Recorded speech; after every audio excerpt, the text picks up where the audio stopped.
Hi, it's Kathleen at Starry Eyed Farm. It is Tuesday, July 14th. Um, some of you might have seen these on Facebook, but I made these mittens recently out of some stash yarn that I had.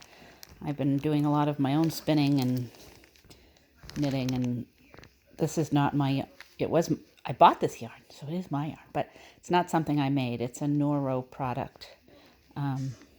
That they no longer do, but it's 75% wool, 25% silk. And I love the way they feel, and I love the colors too. I have never done any dyeing of my wool, so I'm going to give that a try this time around. I wanted to try to make a yarn that's like this. So I actually have, of course, I say that now, and now I can't find it. But I have, there it is, the leftover from this yarn, and it's really quite nice. And if I can get it closer, it's this is the red section here that's on the outside, but there's some of the blue inside there. Trying to see how close I can get it to focus. It looks like it might have some almost like silk threads as opposed to, but it's quite nice, and it feels really good. So I went and I bought some. I have a lot of wool already from my own sheep, from other people's sheep, but I don't have silkworms, so I bought this beautiful silk roving from a company called Car Park Artisans, Christine Schneider. Beautiful job she did packaging this stuff. She has a little one of these little cards in each of the packages she sent. I got this white that you see here. It's mulberry silk. And I got some of this other stuff, which she's calling sari silk and peacock multi, that I might try combining with something. I don't know what yet. And then she also sent me some more sari silk, a different color, a tiny little sample, which was really nice. And it just packed it so nicely, and it was beautiful.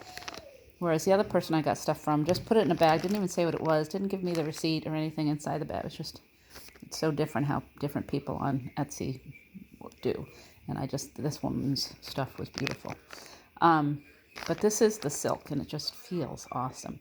So what I'm doing is I'm taking the silk, along with something else from my stash, since I'm practicing, and this is going to be my first time dyeing. I don't want to use something that I know what it is or something that actually was mine, because I want to save that for when I'm better. This is just some random wool roving I bought. I don't even know what kind it is, but it's nice. It's very nice, very soft, very lofty. So I'm combining these two together and making some yarn. Yesterday I combed it with carders, which I don't know where they are right now, but I combed some fibers, and here is what I ended up with. So this is some Rolegs that I made with, and it's just very, very fluffy and airy, and it's just a delight.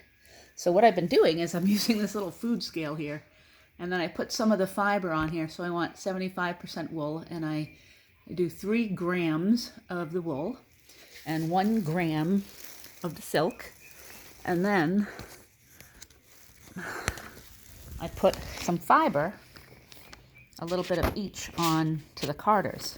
Just kind of comb it on and then blend it together. And then it goes from this wool and this beautiful silk, and I'm all over the place here, to this nice lofty stuff, which I'm then going to spin on my wheel here. So just wanted to show you what I'm doing today. So it should be interesting. Then I'm going to try my hand at dyeing. So that will probably be the next video after I show you what just the weight yarn looks like. I'll try to dye it. And it's also, the one thing about this is it's going to be hard for me. Since I've been spinning, when I first started spinning, it was hard to get my yarn thin. It just was like this big, thick mess of stuff. I'm sitting on my yarn right now. Trying not to, but whatever. I'm all over the place. There it is. It's going to get everybody dizzy. So this is only 1 ply, which I don't tend to do anymore, but it's what I started at when you're when you're making yarn on the spinning wheel, when you first start with just the fluff, you do make one ply. Then you can ply them together afterwards. But this one's one ply, and I kind of liked that. But it's also kind of thick. So, and not super overspun. So I have a problem with overspinning, so it's going to be hard probably for me to get this to happen like this. We'll see. Okay, so this is what I'm trying to recreate. Different color, of course, but we'll see what happens. Thanks. Bye.